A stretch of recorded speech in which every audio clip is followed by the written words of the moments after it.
Hello and welcome to the reading from the Sacred Agastya Valipadu Discourses, translated in the book The Path as Shown by Sage Agastya. Today we will talk about death and dying. And we'll also talk about what death actually is, what constitutes life, and as spiritual aspirants, how do we understand this phenomenon in the right way? It is a very big chapter, so we'll probably do a little bit today and continue next week. Sister Sumati? Yeah, this is a question posed by Anuradha. What is your advice to people who are terminally ill or on their deathbed or those that are incredibly old? So Sage Agastya says, now let me give a little thought to your question. You have used the word terminally ill and also people on deathbed. Analyze both the terms. They have the same meaning. It implies that life is ending. The other part of your question is how would one impart the knowledge of the laws governing birth, death, and rebirth to someone who's dying? Let me give you some examples and also the type of person involved, since help may have to be extended differently, keeping these factors in mind. Barring a few situations, non believers do not respond to any suggestions. You will not be able to impart knowledge to such people. Instead, without catching anyone's attention, you can quietly pray for the soul. This is what they mean when they say, may your soul rest in peace. So Likewise, let us discuss this for a moment, Sister Sumati. So basically, what happened was I asked a question: what is the advice for people who are terminally ill or on their deathbed or they're incredibly old? And I didn't even think about the semantics at the time.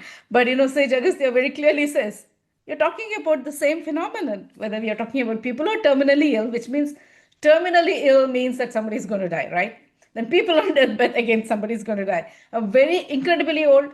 So what is the common factor here? Everybody are almost at the end of their life. So Appa says, so analyze these terms. They all have the same meaning. So he caught it right away as soon as I asked the wrong question. And then he says, okay, so what do you do? What do you do when somebody is dying? How can one impart the knowledge of the laws governing birth, death, and rebirth to someone who is dying?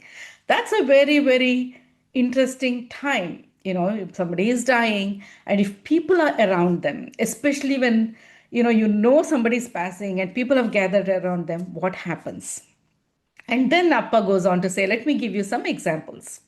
He says, like, barring a few situations, non believers do not respond to any suggestions.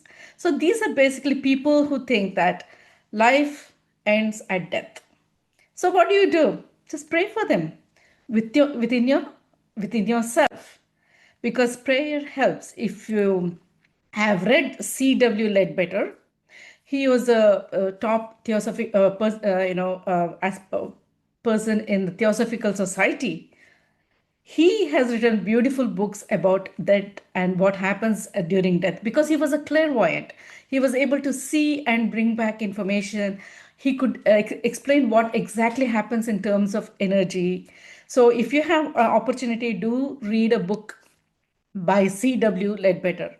Another person who actually explained about death and the process of dying and how exactly it occurs is my Guru Paramahamsa Yogananda.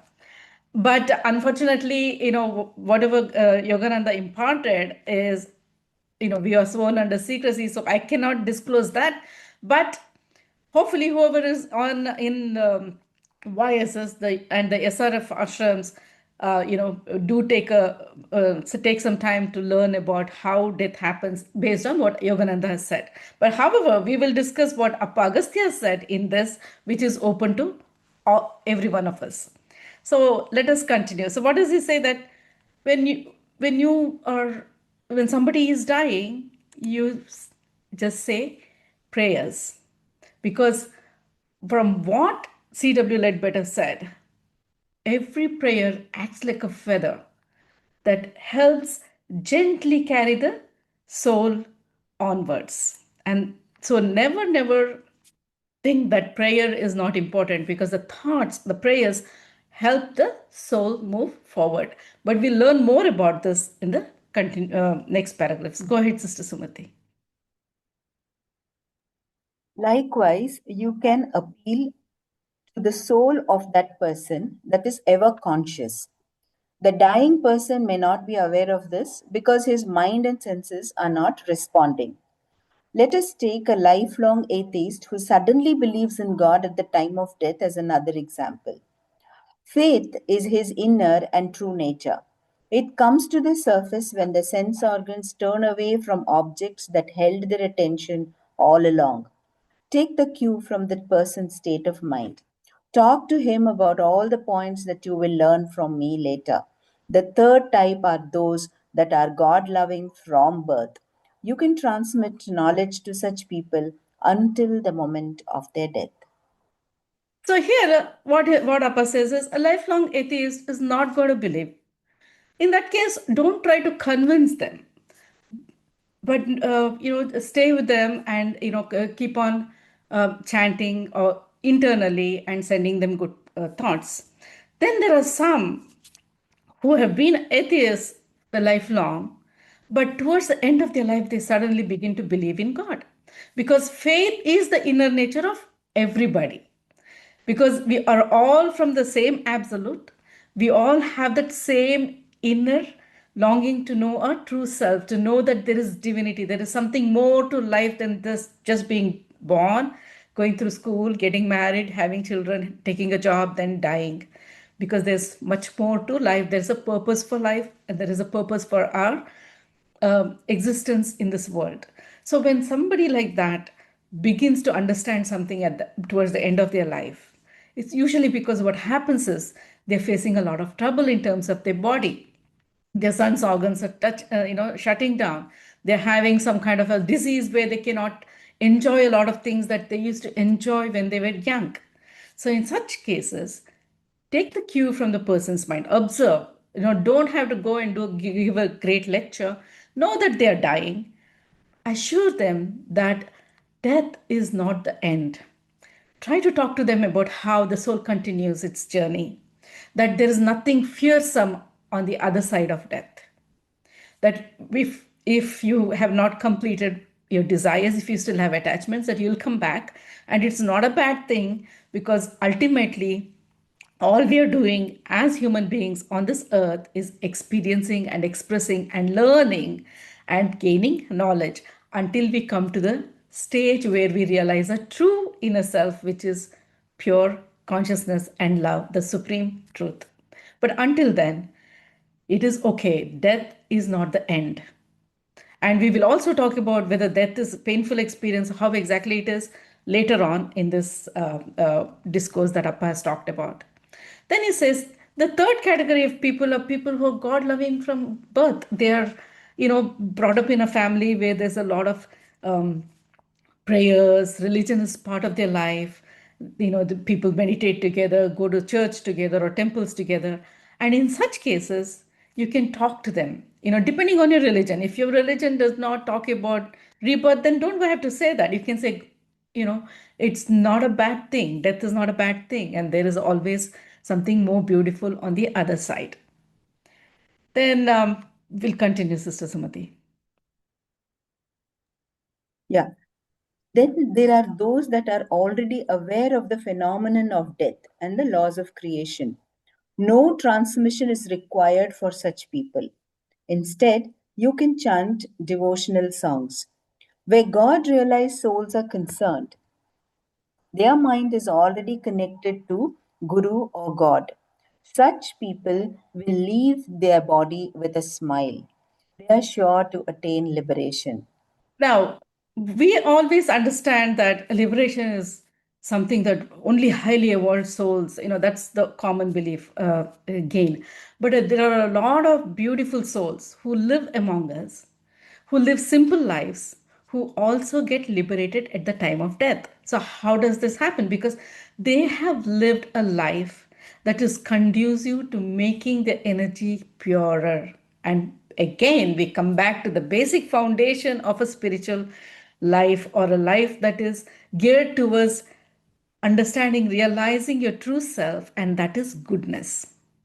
So people who have been walking on the path of the righteousness, who understand the laws of the world, what creation is, what is karma, and because they know that, because of that, they change the way they live. Such people are ready for the phenomenon of death. And what is death? It is just a question of the living force or the life force leaving this physical body. So think about it right from the beginning. What is it that constitutes life? Life is something that is, a force that is understood by the fact that the living being changes from the term of the time the life force enters the physical body, whether it's an animal or a human or a plant. It changes, it responds to things, it understands, and then when the life force ends, the shell or the body, it deteriorates. That's all there is to understanding life. So Appa saying here, for those who are already aware of the phenomena of death and the loss of creation, you don't need any transmission. You can just sing devotional songs or play light music around them. Some more, what do you say, classical music, soft, because music also has power. Divine chants have power, and those things can calm the mind and make them receptive towards going to the other side. Now, where God realized souls are concerned, he says they're already connected to Guru or God.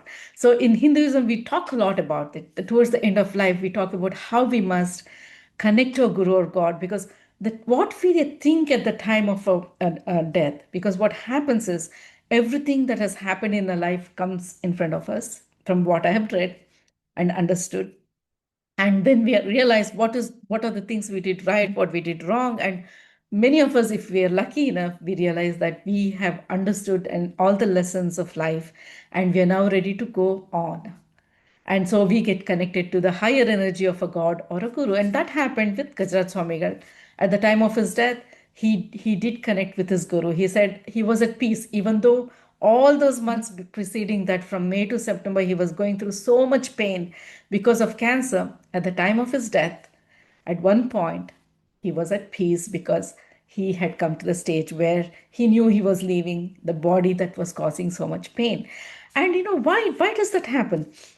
We see that Yogananda had a lot of ailments before he died. I mean, he couldn't walk at certain times. If you read some of the stories written by the nuns and monks of SRF, then there was Ramakrishna Paramahamsa, who also suffered cancer. And people have asked me, why is it that all these great people suffer? Because the attachment to the body is that great. So, some one part of the belief is that great souls, take the karma of other people on their own body and work it out. In other ways, there's also another side to this, which is because we are so attached to the body, the ego is so connected to the body. What happens is it becomes hard for the soul to leave the body, especially when it's the final end. So, as spiritual aspirants, we can understand what life is and begin to prepare for death now, knowing that it is not something to be afraid of, knowing that it is something which is just a change in the type of energy. And if we can try to reach that stage where we can find liberation at death, which happens, and if you read the chapter or discourse called Brahmadanda and understand it clearly, then you'll understand how exactly it happens. And in fact, I have read it so many times and I did not understand. And only now I've begun to understand. I've started writing it all down in a book. And hopefully I'll publish that book next year, if possible, if God permits. But great gurus have reached that stage. So Lahari Mahashaya knew when he was going to pass. He passed sitting in meditation. Yogananda said he was going to die with his boots on. He passed talking about India and the spiritual power that is in the land of India. He said, where the Ganges, the Himalayan caves, and the rivers and the mountains dream God, I am hallowed, my feet touch that sod. How beautiful is that? Because we already know wherever there is a lot of spiritual people, wherever there's a great rishis have resided, that place has a lot of power. And so he died talking about God. And every one of the great gurus we know knew at the time of their death that they were going to pass. And as I said, it's not just the great gurus. We had one person called Ram Kumar, who was part of a satsang in Gajrat Swamikal's, um satsangs.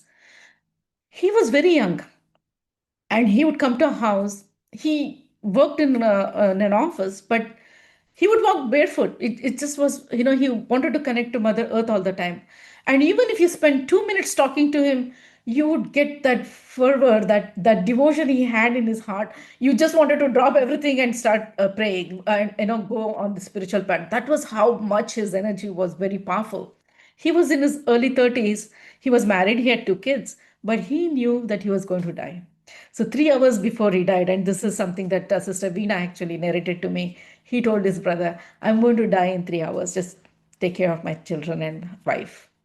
So, that happens all around us. We see these people, and we're blessed to know such people, and we know we can be one of those if we begin to get rid of our attachment that we have on life right now. When we begin to start untying all the chains, understanding what material attachment is, what family attachment is, and beginning to replace love, which is very personal, to unconditional love. And then you are happy when, and that happens, your daughter and somebody else's daughter is the same to you, which means you're very happy when your daughter does something good, and you're very happy when another's daughter is also having some happy times in their life. There is no difference, because for you everybody is the same. Everybody becomes a atma swarupi, a soul that you can relate to with unconditional love, because you know everybody is connected with the same, like my husband always says, everyone is connected by the same life energy, and that is the absolute. So we I also have had a brother-in-law named Alfred Lopez. When he lived in the way that we should live. He brought people together. Every Christmas he brought the entire family together, and he gave us the gift of time and memories. See, we all give gifts. We give, things go away. What can we give that is everlasting? What you do for somebody, what you say to somebody, lives on with them.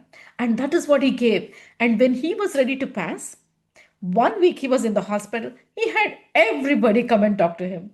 He said goodbye to everybody. He said he was at peace. Towards the end of the day, the last day, I was blessed to be able to stay with him in the hospital. And he kept saying, "Am I dead?" Whenever he woke up. And then he had in the Jesus and Mary in front of him, in the hospital. He made sure that was he could see it. He had his rosary in his hand, and the entire family had left, but my husband, he is also very spiritual, and he said, no, we are going to wait. So it was me, my husband, and my stepson who stayed there. And when he was passing, we were all holding hands and we were saying the Lord's Prayer, and that's how we passed. See, that's a beautiful way to pass, to be in the presence of God in your thoughts as you pass, because he had said goodbye to everybody. All his stuff was already put in a trust. He knew what was going to happen to his material things. So he passed in peace. So that is where we want to be. So let us prepare for death, not at old age, but now. So let's continue, Sister Sumati. Yeah. Your next question is about the knowledge that can be transmitted during the time of death and who can do it. Again, it depends on the person. If the person concerned is of a good heart and good nature but has no knowledge, chant the primordial mantra Om softly so that they can hear it as they undergo the process of dying. You can also chant devotional songs to create a spiritual atmosphere. If you know the cosmic laws, you can explain the laws governing birth, death, and rebirth in simple terms. Try to help them understand that they are neither the body nor the mind, but souls. Advise them not to think of materialistic things. Assure them that all their earthly belongings are safe and will be distributed properly after their death according to their wishes. Tell them also that relationships are temporary and they cannot take these with them. Let them disconnect themselves from kith and kin present around them. Now, this is so beautiful. This is one of the best advices I've ever seen in terms of death. So he says, if you know the cosmic laws, explain the laws governing birth, death, and rebirth in simple terms. And then try to help them understand that they are neither the body nor the mind, but souls. So this can happen only if it is somebody who wants to know these things at the end of their life. But if it is somebody who is God fearing but doesn't want to know this, don't let them die at their own terms. But what you can do for such people is tell them that. Advise them not to think of materialistic things. Tell them, don't think about all the things that are around you, what you own, what you don't own. It doesn't matter anymore.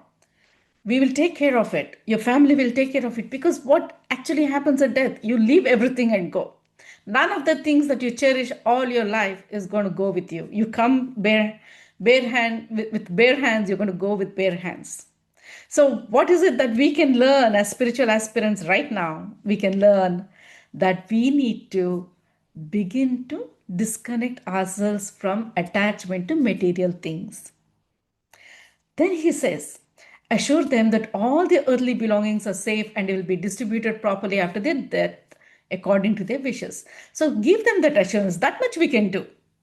So they are not thinking of these things when they should be focusing on transitioning from the phenomenon of life to the phenomenon of death.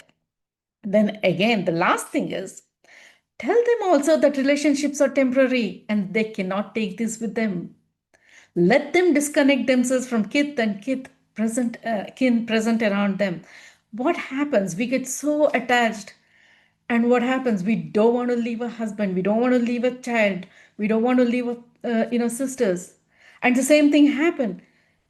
The children or the wife or the husband present there, they don't want to let go of the soul who is passing on. So, what happens because of this, we will learn from Agastya a little later. But right now, I'd like to say something. When Varulta Vijayalakshmi asked a question, Agastya told this very beautifully. He said, and I'm just reading 4 lines. Caught in the bond of attachment, letting slip the blessings that you have gained, if you go empty handed, verily you will soon return. Let us read that again. Caught in the bond of attachment, letting slip the blessings that you have gained, if you go empty handed, verily you will soon return. What an example is that? What a kind of guidance is that? Remember that. If you are attached to somebody, you're going to go empty handed, you're going to come back because you want to spend time with them. So that is why we have relationships that continue over lifetimes. I mean, the greatest relationship, of course, is between guru and disciple that continue forever once the guru accepts you. But we have seen the people who are of parents in some other life as friends, maybe as siblings. Our children may have been a parents in another life. Or what brings all these different souls back into our lives in the current life, and go life that we may take in the future, is attachment. Oh, extreme love, extreme hatred attracts. If you have love or hatred towards somebody else, which is very personal and very extreme, remember that person is going to come back to you. So what does that tell us? If you have love for somebody, transmute it to unconditional love. You know that they are souls. If you have hate or anger towards somebody, let go of it now. Let go of it now, because if not, you're going to come back and face it again and again and again until God gives you a chance. But when probably a friend that you hated because you had some problem, that friend is going to come back as your child, and you're going to feel that animosity right from the birth of the child. The child is going to be a little angry with you, or maybe it's a sibling who has who is the same person has come as a sibling, and there is that animosity between you both, because God is giving you a chance as a mother and a child or a sibling to let go of that and change that, change that anger, come to terms with the other soul, and change it to unconditional love. So you want to get rid of bonds of attachment, born either of hate or love. And that's what we as spiritual aspirants should do. And in another beautiful, a discourse, Appa says this, and I'm going to read it to you.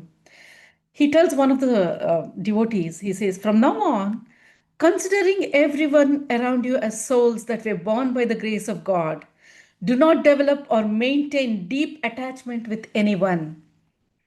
That is because when death comes calling, if you let people hold on to your feet tightly, your soul will not be able to look at the Supreme Being and go forward. So, my son, as long as you have life, may you have just enough water to swim across. Detaching yourself from family life, keep one foot in your home and one in the presence of God. At the end, keep both feet in the house of God, and holding on to his feet, bring determination into your heart to reach him. That is so beautiful. Once more. From now on, considering everyone around you as souls that were born by the grace of God, do not develop or maintain deep attachment with anyone. Remember that your child, your husband, your parents, they're all the soul's desire to be here in this life, experiencing and expressing. It's we as the ego that has been created, who as an individual who we identify as Anu or Sumati or Sneha, that we say this is me and that's my husband, that's my child, and we bring bonds of attachment into our life. So always begin to understand that someone who is close to you or who's in your life at this point is another soul. So when you start doing that, what happens? When someone is suffering, you don't worry too much about it, because you understand that soul has done whatever karma they have done and they're undergoing that.